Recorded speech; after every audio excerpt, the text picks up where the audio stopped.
దానియేలు గ్రంథము 1వ అధ్యాయము 20వ వచనం మనం చూసినప్పుడు ప్రియులారా, అక్కడ వాక్యం ఏమంటుందంటే, ఈ దానియేలు, షడ్రకు, మేషకు, అబేద్నెగోలు ఎక్కడున్నారంటే బబులోను అనే ఒక దేశంలో ఉన్నారు, ప్రవాసంలో ఉన్నారు. నేను ఇంతకుముందు చెప్పినట్టు ప్రియులారా, అక్కడున్న సోదెగాన్లకు కానీ,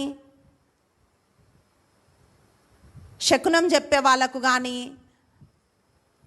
ఇంకా ఎవరెవరైతే బబులోను జ్ఞానానికి అంటే ఫస్ట్ అన్నమాట, అంటే బబులోను జ్ఞానం అంటే అది మామూలు జ్ఞానం కాదండి. అంత జ్ఞానం ఉన్న వాళ్ళకందరికంటే కూడా వీళ్ళకు 10 రెట్లు ఎక్కువ జ్ఞానం ఉంది అని అక్కడ బైబిల్లో రాయబడి ఉంది. 10 రెట్లు, 10 times మోర్. ఎవ్వరు వాళ్ళని కలిసినా సరే వాళ్ళకు మించిన జ్ఞానం ఉందంట. ఎందుకు ఈ మాట మనం చదువుతున్నాము తెలుసా అండి?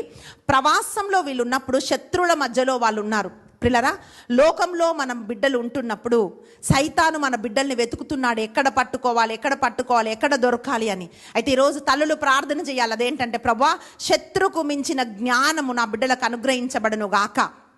ఆ జ్ఞానం ఎక్కడి నుంచి వస్తుందంటే దేవుని వాక్కుతో వస్తుంది. ప్రభువా, ఇర్మియా నోటిని ముట్టినట్టుగా నా బిడ్డల నోటిని ముట్టయ్యా, వారి నోటిలో నీ మాటలు పెట్టు ప్రభువా, నువ్వు దర్శించయ్యా అని చెప్పి ప్రతి తల్లి ప్రార్థన చెయ్యాలి.